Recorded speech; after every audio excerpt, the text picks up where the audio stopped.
الحمد لله نحمده ونستعينه ونستغفره ونؤمن به ونتوكل عليه ونعوذ بالله من شرور أنفسنا ومن سيئات أعمالنا وأشهد أن محمدًا عبده ورسوله اللهم صل على سيدنا ومولانا محمد النبي الأمي وعلى آله وصحبه وسلم تسليما اللهم اجعل صلواتك ورحمتك وبركاتك على سيد المرسلين وإمام المتقين وخاتم النبيين فليستجيبوا لي وليؤمنوا بي لعلهم يرشدون صدق الله مولانا العظيم وصدق رسوله النبي الكريم ونحن على ذلك من الشاهدين والشاكرين والحمد لله رب العالمين রমাদানুল মুবারক আল্লাহ রব্বুল আলামিনের বিশেষ নিয়ামত। হাদিস শরীফে এসেছে গুনমুন লিল মুমিন ওয়া নিকমাতুন লিল ফাজির। এই মাসটি মুমিনদের জন্য হলো গনিমতের মাস। তার ঈমান আমলের তারাক্কি এই মাসে খুব সহজ হয়ে যায় এবং যে মাসকে গুরুত্ব দেয় ঈমান আকীদাও তার মজবুত হয়, আমল আখলাক সুন্দর হয়, তাকওয়া অর্জিত হয়। সবচেয়ে বড় কথা, তাকওয়া অর্জিত হয় এবং পুরো বছর এই মাসের একটা প্রভাব মুমিন নিজের মধ্যে অনুভব করে। তো মুমিনের জন্য হলো এটা কামাইয়ের মাস, অর্জনের মাস, উপার্জনের মাস। ঈমান আমলের দিক থেকে তাকওয়া, তাহারাত, চারিত্রিক পবিত্রতা, যাবতীয় ঈমানি সিফাত মজবুত করার মাস হলো রমাদানুল মুবারক। তবে এটা মুমিনের জন্য গুনমুন লিল মুমিন। মুমিন এখানে এই মাসে পুরো বছরের জন্য শক্তি সঞ্চয় করে। সহিহ ইবনে খুজাইমা বর্ণিত হাদিসে আবু হুরায়রা রাদিয়াল্লাহু তাআলা আনহুর মাধ্যমে প্রাপ্ত হাদিস, যে হাদিসে এই খোঁজখবরের কথা এসেছে। এটা মুমিনের জন্য এত গুরুত্বপূর্ণ মাস, মুমিন পুরা বছরের ঈমানি শক্তি এখান থেকে হাসিল করে। কিন্তু মুনাফিকদের অবস্থার বিপরীত। মাসটা অনেক বরকতের, কিন্তু এই বরকতের কদর করবে কে? এই বরকত অর্জন করতে চায় কে? মুমিন। এটা সবচেয়ে বড় ফজিলতপূর্ণ মাস, সবচেয়ে বেশি বরকতের মাস। তবে কার জন্য? মুমিনের জন্য। গুনমুন লিল মুমিন, নিকমাতুন লিল ফাজির।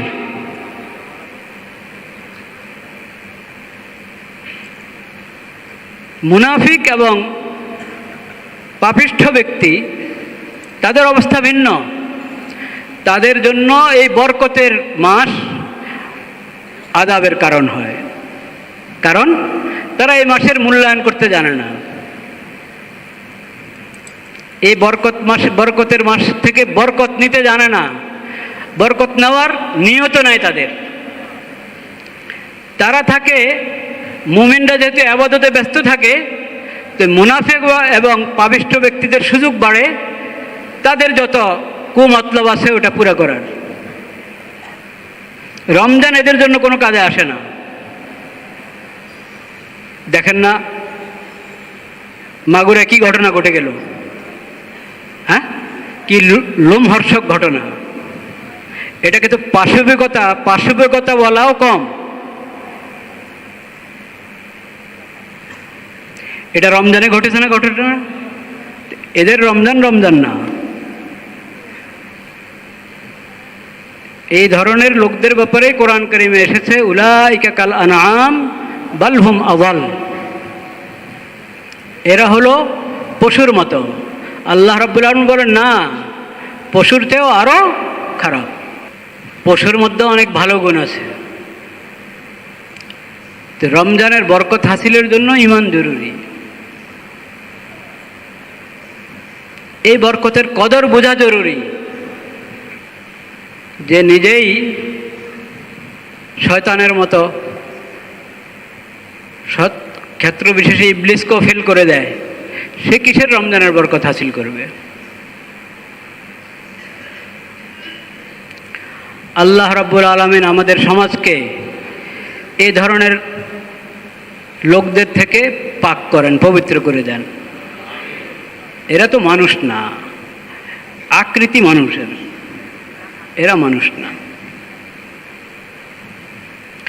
এদের থেকে সমাজ পাক হওয়া জরুরি, বা তারা ভালো হওয়া জরুরি। যদি ভালো হওয়ার মতো যোগ্যতা থাকে তাদের ভালো হওয়া জরুরি, আর নতুবা এ ধরনের পশুদের থেকে সমাজ পবিত্র হওয়া জরুরি। মাশাআল্লাহ, সরকার বিষয়টাকে গুরুত্ব দিয়েছেন এবং যথাযথ ব্যবস্থা নেওয়ার নির্দেশ জারি করেছেন, ব্যবস্থা নেওয়া হচ্ছে। তবে এটা শুধু এক ঘটনার বিষয় নয়, এই ধরনের সব ঘটনার যথাযথ বিচার নিশ্চিত করা জরুরি।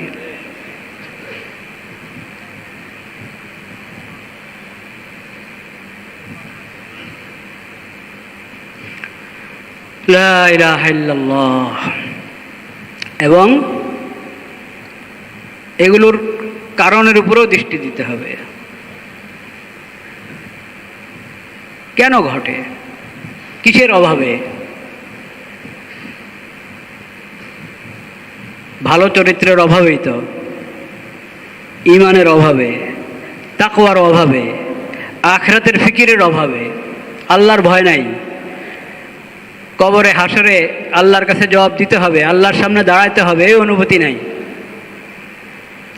এই অনুভূতি লোপ পেতে পেতে একবারে মনুষ্যত্বে শেষ হয়ে গেছে। সেজন্য যত ধরনের বেহায়াপনা, এটা থেকে সমাজকে মুক্ত করতে হবে, এটা জরুরি। বেহায়াপনা থেকে সমাজ যদি মুক্ত না হয় তো ধীরে ধীরে কিছু মানুষ এরকম মনুষ্যত্ব হারিয়ে পাশবিকতা করতে থাকবে। সমাজকে যত বেহায়াপনা আছে ওটা থেকে পবিত্র করা জরুরি। ইসলামের শিক্ষা নাও। চারিত্রিক পবিত্রতার বিষয়ে ইসলাম অনেক গুরুত্ব দিয়েছে, এবং এই পবিত্রতা সমাজ থেকে উঠে যায়, নষ্ট হয় যত রাস্তা, সব রাস্তা কিন্তু ইসলামী শরীয়ত বন্ধ করেছে। কিন্তু ওগুলোর ব্যাপারে মুসলিম উম্মতের যে গুরুত্ব দেওয়া দরকার, শরীয়ত যা যা নিষেধ করেছে এবং এই চারিত্রিক পবিত্রতা ঠিক রাখার জন্য যত বিধান শরীয়ত দিয়েছে, এই বিধানগুলোর আমরা গুরুত্ব দিই। যা কিছু নিষেধ করেছে চারিত্রিক পবিত্রতা যাতে নষ্ট না হয়, ও সব নিষেধাজ্ঞা মেনে চলি, এই মানসিকতা মুমিনদের মধ্যে থাকতে হবে, সমাজের প্রত্যেক সদস্যের মধ্যে থাকতে হবে।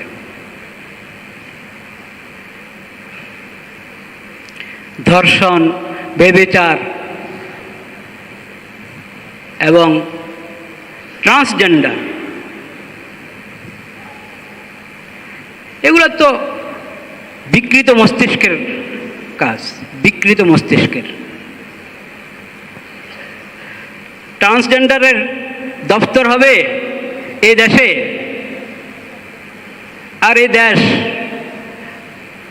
ধর্ষণ এবং ব্যভিচার মুক্ত হয়ে যাবে, এটা চিন্তা করবেন না কখনো, এটা হবে না। কোনো অপরাধের চিকিৎসা করতে হলে গোড়া থেকে চিকিৎসা করতে হবে। উপর দিয়ে মলম লাগালে হয় না কখনো। উপর দিয়ে রোগ ব্যাধি সব আপন জায়গায়, উপর দিয়ে ল্যাপ লাগায়, মলম লাগায়, হবে কাজ? কখনো হবে না।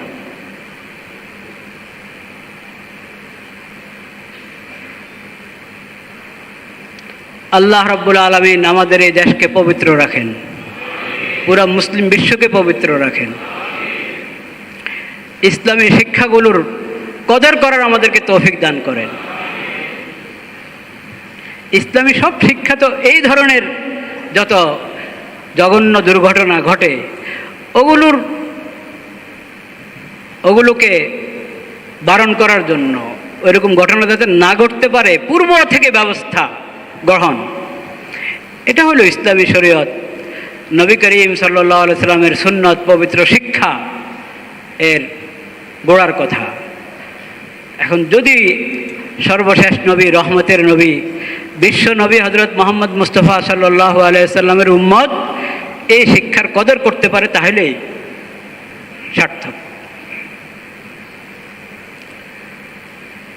লা ইলাহা ইল্লাল্লাহ, লা ইলাহা ইল্লাল্লাহ, লা ইলাহা ইল্লাল্লাহ। আল্লাহ রাব্বুল আলামিন কোরআন কারীমের মধ্যে রমাদানের মাস সম্পর্কে এবং রোজার বিধানের আলোচনা করার সঙ্গে সঙ্গে, বরং আলোচনার মাঝে রমজান এবং রোজার মাসলা মাসাইল, বিধিবিধান এর আলোচনার মাঝখানে এই আয়াতটা আল্লাহ তাআলা অবতীর্ণ করেছেন, যে আয়াত আমি তেলাওয়াত করলাম।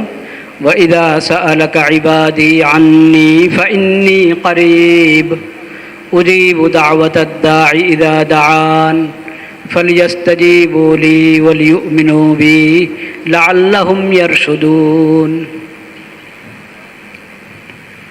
আল্লাহ রাব্বুল আলামিন বলেন,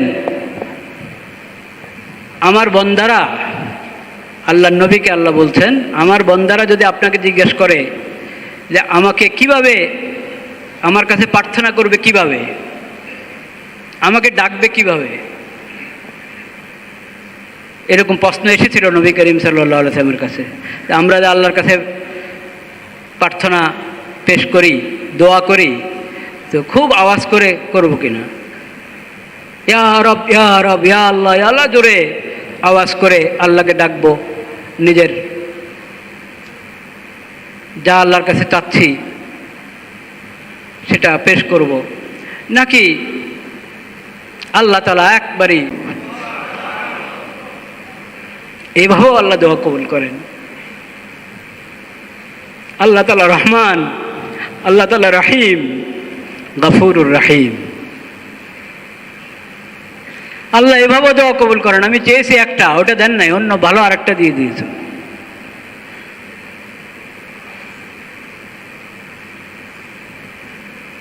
আমি দোয়া করেছি আমার যেন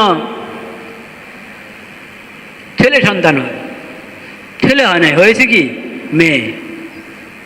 কেন জানি একটা জাহেলি পদ্ধতি, অনেকে প্রথমে মেয়ে হলে অসন্তুষ্ট হয়ে যায়, বা একবারের পর আরেকবার, দ্বিতীয়বার তৃতীয়বার মেয়ে হলে অসন্তুষ্ট হয়ে যায়। কখনো অসন্তুষ্ট হবেন না। এটা তো অমুসলিমদের চিন্তা এরকম। মেয়ে হলে নাখোশ হওয়া, এটা কার স্বভাব? অমুসলিমদের স্বভাব, মুশরিকদের স্বভাব। মুসলিম তো খুশি হবে, ছেলে হলো খুশি হবে, মেয়ে হলো খুশি হবে, মেয়ে হলে আরেকটু বেশি খুশি হবে। তো আপনি ছেলে চেয়েছিলেন, ছেলে পান না, মেয়ে পেয়েছেন।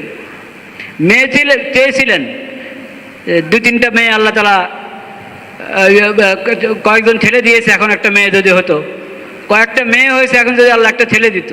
চেয়েছেন ছেলে, পেয়েছেন মেয়ে, চেয়েছেন মেয়ে, পেয়েছেন কি ছেলে।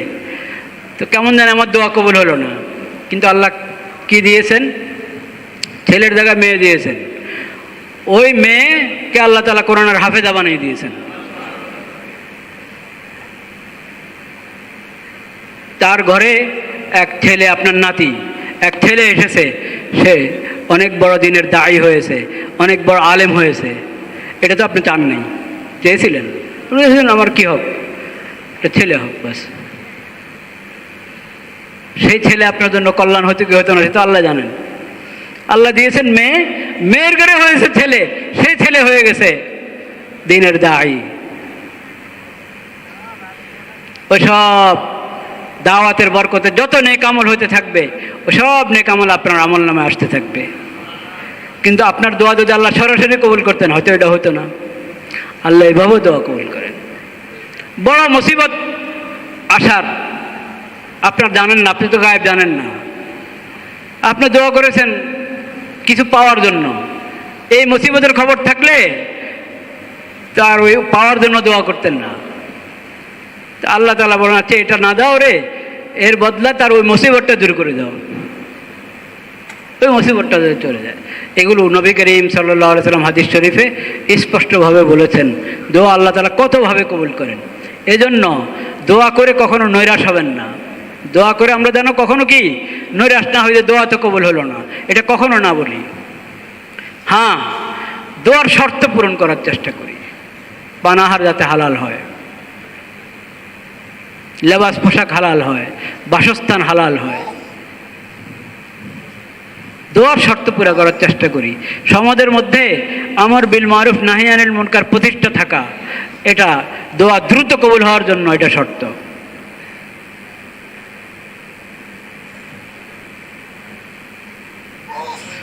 তো আমি যেটা বলছিলাম, আল্লাহ তাআলা বলেন যে আমি তোমাদের দোয়া কবুল করব, কিন্তু তোমরাও আমার ডাকে সাড়া দিবা, এটা তোমাদের দায়িত্বে পড়ে।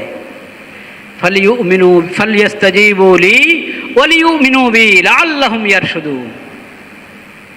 তোমরা হেদায়েতের উপরে প্রতিষ্ঠিত থাকবে যদি আমার ডাকে সাড়া দিতে থাকো। আল্লাহ বলেন, আমার প্রতি যদি ঈমান আনো, আমার ডাকে সাড়া দাও, তাহলে তোমরা হেদায়েতের উপরে থাকবে, আর আমি তোমাদের দোয়া তো কবুল করবেই। তো এই দোয়া সবসময় কবুল হয়, সব সময়। রমজান মাস এর বিশেষ আমল না দোয়া, 12 মাসের আমল। কিন্তু রমজানের মোবারক হলো তার প্রতিটা মুহূর্ত দোয়া কবুলের সময়। এই সুযোগ যেন হাতছাড়া না হয়।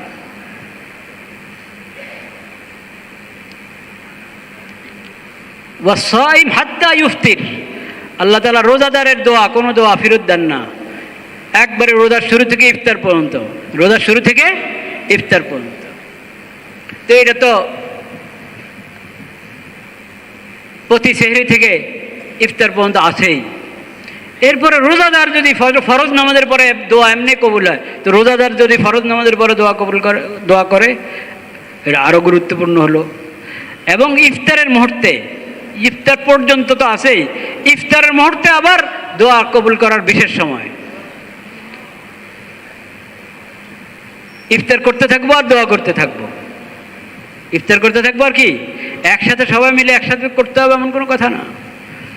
ইফতারের আগে একসাথে দোয়া করা কখনো করলেন, কিন্তু যার যার আমল, দোয়াটা হলো যার যার ব্যক্তিগত আমল।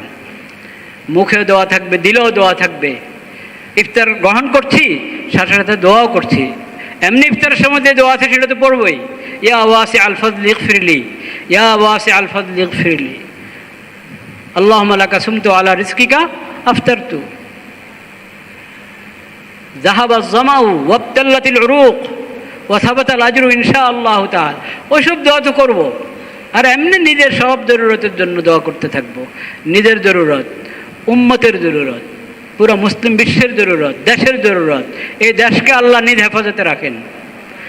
দেশের বিরুদ্ধে ভিতরে বাহিরে যত ষড়যন্ত্র হচ্ছে, সব ষড়যন্ত্রকে আল্লাহ তাআলা ধূলিসাৎ করে দেন।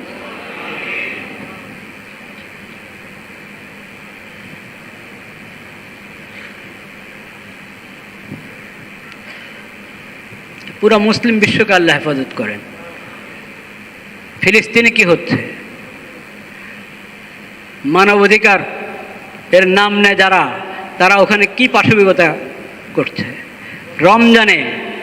রমজানে কি করছে, কিন্তু সবাই নীরব। কিছু সংস্থা আছে খালি বলে, জাতিসংঘ বলে, মানবাধিকার সংস্থাগুলো বলে, নিন্দা প্রকাশ করে। ওনাদের আর শক্তি নাই তো নিন্দা প্রকাশ ছাড়া ওনারা আর কী করবেন? বলেন নাউজুবিল্লাহ। সব মুসলিম সরকারগুলো নীরব।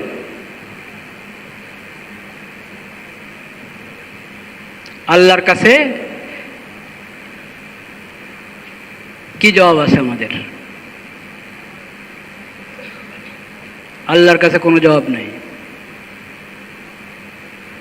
আল্লাহ তাআলা সমস্ত মুসলিম সরকারদেরকে মানবতা বোধ দান করেন। তারা যে মুসলিম, তারা যে মুমিন, এই বোধটা তাদেরকে দান করেন।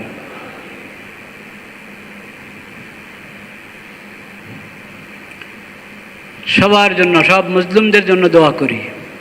আর যে যেভাবে কোনো ধরনের নুসরত করতে পারি সেই নুসরত করার চেষ্টা করি। আল্লাহ তাআলা সেই তৌফিক সবাইকে দান করেন। রমজানের আরেকটি বড় আমল সদকা খায়রাত। জাকাত তো জাকাত বর্ষ যখন পুরা হবে তখনই ফরজ। তো অনেকে জাকাত বর্ষ রমজানে ফরজ হয়, রমজানে জাকাত আদায় করবে। জাকাতকে সদকা খায়রাত বলা, জাকাতকে আমরা যদি বলি এটা দান, জাকাতের অর্থ আদায় করলো আর মনে মনে ভাবলো যে দান করেছে, এটা কি ঠিক? জাকাতকে তো দান বলা চলে না। জাকাত তো হলো গরিব মিসকিনের অর্থটা আল্লাহ আপনার হাতে দিয়েছেন, তাদের জন্য এটা পরীক্ষা, আপনার জন্য পরীক্ষা। আপনার জন্য পরীক্ষা, আপনি পৌঁছাচ্ছেন কিনা তাদের কাছে। তাদের জন্য পরীক্ষা যে এই অভাবনটার মধ্যে তারা আল্লাহকে স্মরণ রাখে কিনা, আল্লাহর শুকর আদায় করে কিনা, সবর করে কিনা। বড় পরীক্ষা আপনার জন্য। আপনার হাতে তাদের রিজিক আল্লাহ দিয়ে রেখেছেন, আপনি তাদের রিজিক পোষানোর ফিকির করেন না, চেষ্টা করেন না। তারা কাছে আসলেও বিরক্তি বোধ করেন। কত বড় কবিরা গুনাহ এটা। অনেকে জাকাতের অর্থ কাউকে দিয়ে দায়িত্ব দেয়, জাকাতের অর্থ বিভিন্ন জায়গায় পৌঁছানোর, মনে করে যে এই লোককে যার হাতে দায়িত্ব দিল তাকে মনে করে যে তাকে দান করেছে। বিভিন্ন মাদ্রাসাতে গোরাবা ফান্ড থাকে, ওই গরিবদের হাতে জাকাত পৌঁছানোর জন্য মাদ্রাসার পক্ষ থেকে কেউ আসে ধনাঢ্য ব্যক্তির কাছে। ও বেচারা মনে করে যে আমি মাদ্রাসার পরিচালকের হাতে যে দিলাম, এটা ওনার উপরে ইহসান করলাম, বই মাদ্রাসার উপরে ইহসান করলাম। এই ধারণা ঠিক? এটা কি ইহসান? না উনি আপনার উপরে ইহসান করলেন? আপনি তালাশ করে করে ওই খুঁজে, গরিবদেরকে খুঁজে, মিসকিনদেরকে খুঁজে তাদের হাতে পৌঁছানো দরকার ছিল। এইখানে অনেক গরিবের একজন প্রতিনিধি পেয়ে গেছেন, তার মাধ্যমে আপনি পৌঁছায় দিলেন। আপনি তো ওনার শুকরিয়া আদায় করা দরকার,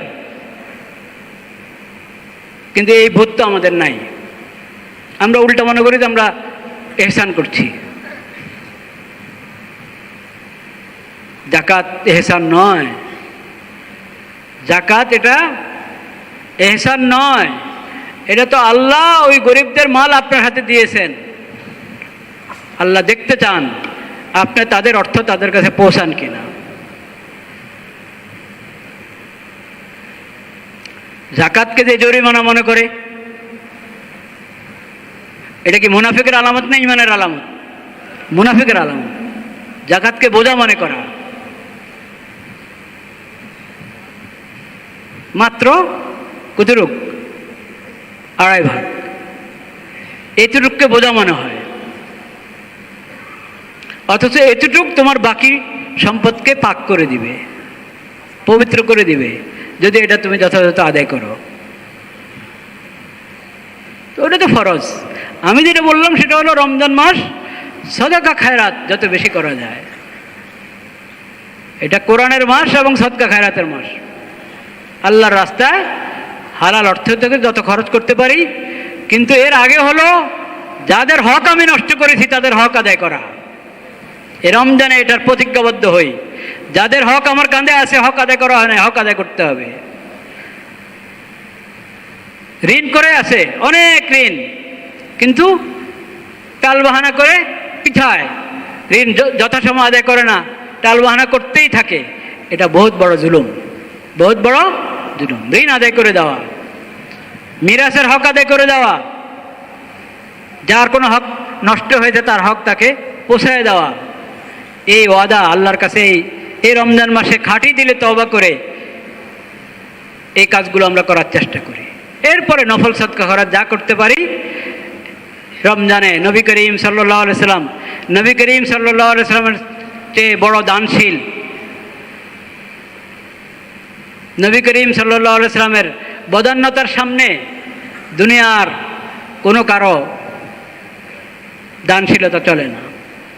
কিন্তু তার রমজান মাসে আরো অনেক গুণ বেড়ে যেত নবী করিম সাল্লাল্লাহু আলাইহি সাল্লামের বদান্যতা এবং সাখাওয়াত, দান। এবং নবী করিম সাল্লাল্লাহু আলাইহি সাল্লামের দান সব ধরনের ছিল, এলেমের লাইনে, আমলের লাইনে, ঈমানের লাইনে, আর অর্থ সম্পদের লাইনে। নবী করিম সাল্লাল্লাহু আলাইহি সাল্লামের উম্মত হিসাবে আমাদের রমজান নবী করিম সাল্লাল্লাহু আলাইহি সাল্লামের রমজানের সঙ্গে মিল থাকা দরকার। নবী করিম সাল্লাল্লাহু আলাইহি সাল্লাম কী কী আমলের বেশি গুরুত্ব দিতেন রমজানে, আমরা সেই আমলগুলোর গুরুত্ব দেওয়ার চেষ্টা করি। এবং আরেকটা আমল হলো ইতিকাফ, শেষ 10 দিনের ইতিকাফ, সুন্নতে মুআক্কাদা, তবে একবার প্রত্যেক ব্যক্তির জন্য সুন্নতে মুআক্কাদা না, সুন্নতে ইতিকাফ এটা প্রতি মসজিদে হওয়া দরকার, প্রতি মসজিদে যাতে সুন্নতে ইতিকাফ হয়। নবী করিম সাল্লাল্লাহু আলাইহি সাল্লাম প্রতি বছর ইতিকাফ করেছেন, প্রতি রমজানে ইতিকাফ করেছেন। এক রমজানে ইতিকাফ হয় নাই, পরের রমজানে 20 দিন ইতিকাফ করেছেন।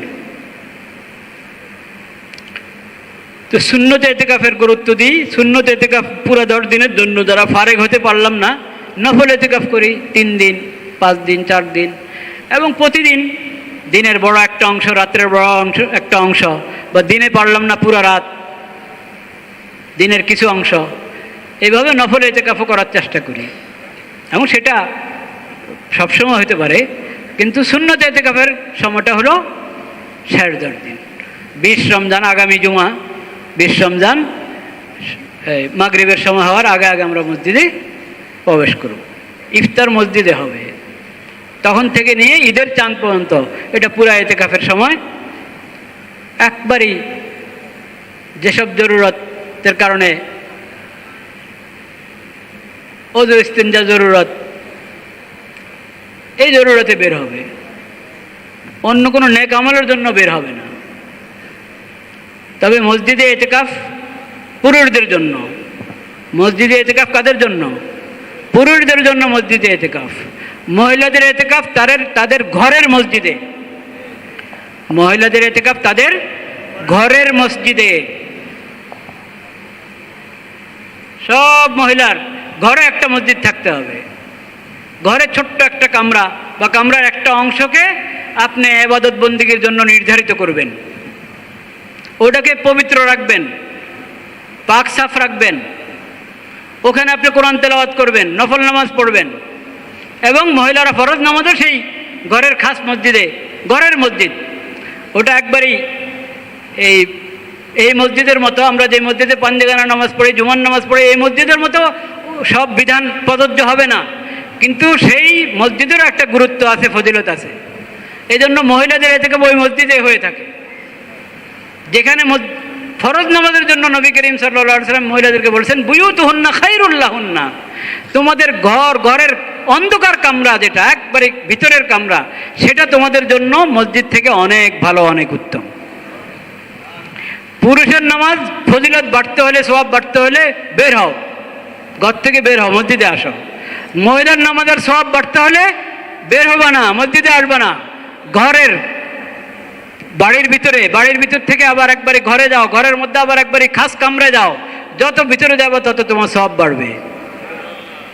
তো এই সওয়াব বাদ দিয়ে যদি কেউ মসজিদে আসতে চায়, এটা কি বোকামি হবে না?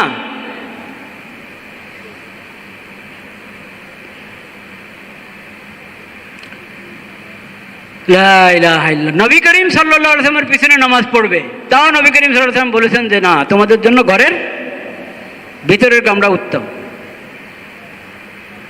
শর্ত সাপেক্ষে অনুমতি দিয়েছিলেন, এখন সে শর্ত কোথায়? ওটা তো অনেক আগেই আয়েশা রাদিয়াল্লাহু তাআলা বলে দিয়েছেন কথাটা, ওটা দীর্ঘ আলোচনার দাবি রাখে, আজকে আমি ওটা বলছি না। আজকে যে কথাটা বলতে চাচ্ছি, মহিলাদের ইতিকাফের সুন্নত জায়গা, বিশেষ জায়গা কোনটা? তাদের ঘরের মসজিদ, ঘরের মধ্যে যে ইবাদতের জায়গা সে নির্ধারণ করেছে নিজের জন্য, সেখানে ইতিকাফ করবে। পুরুষরা মধ্যে দিয়ে ইতিকাফ করবে। আল্লাহ তাআলা আমাদেরকে ইতিকাফের হক আদায় করার তৌফিক নসিব করেন। ওয়া আখিরু দাওয়ানা আলহামদুলিল্লাহ রাব্বিল আলামিন। আলহামদুলিল্লাহ نحمده ونستعينه ونستغفره ونؤمن به ونتوكل عليه ونعوذ بالله من شرور أنفسنا ومن سيئات أعمالنا من يهده الله فلا مضل له ومن يضلل فلا هادي له وأشهد أن لا إله إلا الله وحده لا شريك له وأشهد أن محمدًا عبده ورسوله اللهم صل على سيدنا ومولانا محمد النبي الأمي وعلى آله وصحبه وسلم تسليما أما بعد فأعوذ بالله من الشيطان الرجيم بسم الله الرحمن الرحيم شهر رمضان الذي أنزل فيه القرآن هدى للناس وبينات من الهدى والفرقان فمن شهد منكم الشهر فليصمه ومن كان مريضا أو على سفر فعدة من أيام أخر يريد الله بكم اليسر ولا يريد بكم العسر ولتكملوا العدة ولتكبروا الله على ما هداكم ولعلكم تشكرون وإذا سألك عبادي عني فإني قريب أجيب دعوة الداعي إذا دعان فليستجيبوا لي وليؤمنوا بي لعلهم يرشدون صدق الله مولانا العظيم وصدق رسوله النبي الكريم ونحن على ذلك من الشاهدين والشاكرين والحمد لله رب العالمين عباد الله أكرمنا الله سبحانه وتعالى بهذا الشهر العظيم شهر رمضان المبارك شهر الخيرات والبركات شهر الفضائل والفواضل غنم للمؤمن ونقمة للفاجر فيا عباد الله اغتنموا هذا الشهر اغتنموا أيام هذا الشهر ليالي هذا الشهر كل ثانية من ثواني هذا الشهر فإنه غنم للمؤمن يعد فيه المؤمن القوة لسائر سنته فاجعلوا أنفسكم يا عباد الله فاجعلوا أنفسكم يا عباد الله مع المؤمنين في صفوف المؤمنين ولا تجعلوا أنفسكم مع الفجار والمنافقين الذين ذكر فيهم أن رمضان نقمة لهم فيا عباد الله ادعوا الله سبحانه وتعالى في ليالي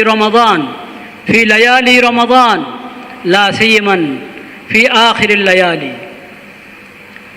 قبل سحوركم وفي أثناء سحوركم وبعد سحوركم وعند غروب الشمس عند الفطور وقبل الفطور بل في كل الأوقات فإن الصائم لا ترد دعوته حتى يفطر فمن أوان بداية صيامكم إلى آخر وقت صيامكم وعند فطوركم كلها دعوات مستجابة يا عباد الله أعوذ بالله من الشيطان الرجيم بسم الله الرحمن الرحيم وإذا سألك عبادي عني فإني قريب أجيب دعوة الداعي إذا دعان فليستجيبوا لي وليؤمنوا بي لعلهم يرشدون بارك الله لنا ولكم في القرآن العظيم ونفعنا بالآيات منه والذكر الحكيم أقول قولي هذا وأستغفر الله لي ولكم ولسائر المسلمين فاستغفروه إنه هو الغفور الرحيم আলহামদুলিল্লাহ আলহামদুলিল্লাহ ওয়াহদা। এই যে ভাই, আরে খুতবা শুনেন, খুতবা বাদ দিয়ে মোবাইল নিয়ে ব্যস্ত। মসজিদে কি জুমার নামাজের জন্য আসি, ইবাদতের জন্য আসি, না তামাশার জন্য আসি?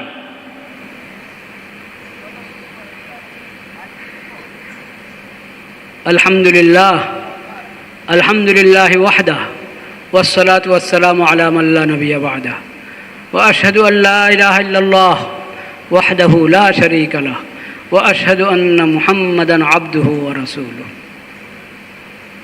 আম্মা বা'দু ফাআউযু বিল্লাহি মিনাশ শাইতানির রাজীম। বিসমিল্লাহির রহমানির রহিম। ইন্নাল্লাহা ওয়া মালাইকাতাহু ইউসাল্লুনা আলান নবী ইয়া আইয়ুহাল্লাযীনা আমানু সাল্লু আলাইহি ওয়া সাল্লিমু তাসলিমা। اللهم اجعل صلواتك ورحمتك وبركاتك على سيد المرسلين وإمام المتقين وخاتم النبيين محمد عبدك ورسولك إمام الخير وقائد الخير ورسول الرحمة. اللهم ابعثه مقاما محمودا يغبطه به الأولون والآخرون.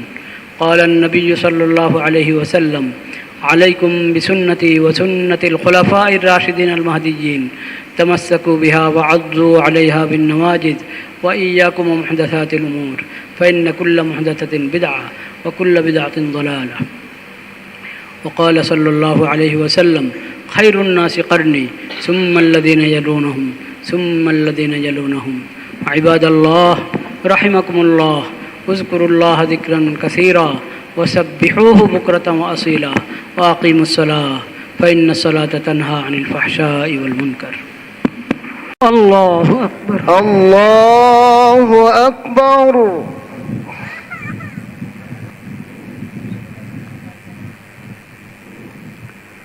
الحمد لله رب العالمين الرحمن الرحيم مالك يوم الدين إياك نعبد وإياك نستعين اهدنا الصراط المستقيم صراط الذين أنعمت عليهم غير المغضوب عليهم ولا الضالين.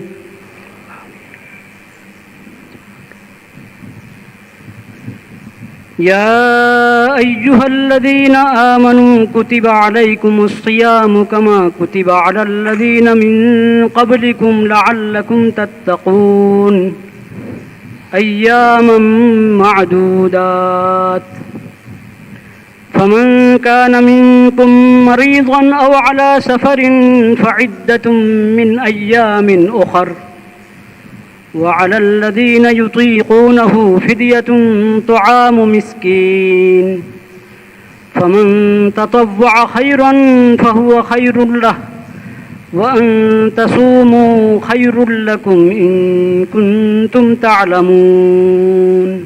الحمد لله رب العالمين الرحمن الرحيم مالك يوم الدين إياك نعبد وإياك نستعين اهدنا الصراط المستقيم صراط الذين أنعمت عليهم غير المغضوب عليهم ولا الضالين.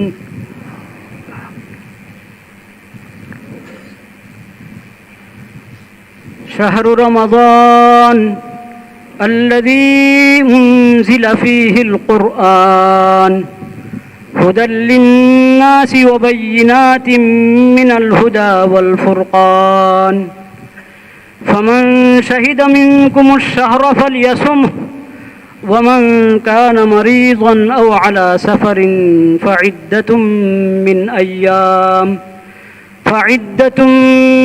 أيام أخر يريد الله بكم اليسر ولا يريد بكم العسر ولتكملوا العدة ولتكبروا الله على ما هداكم ولعلكم تشكرون.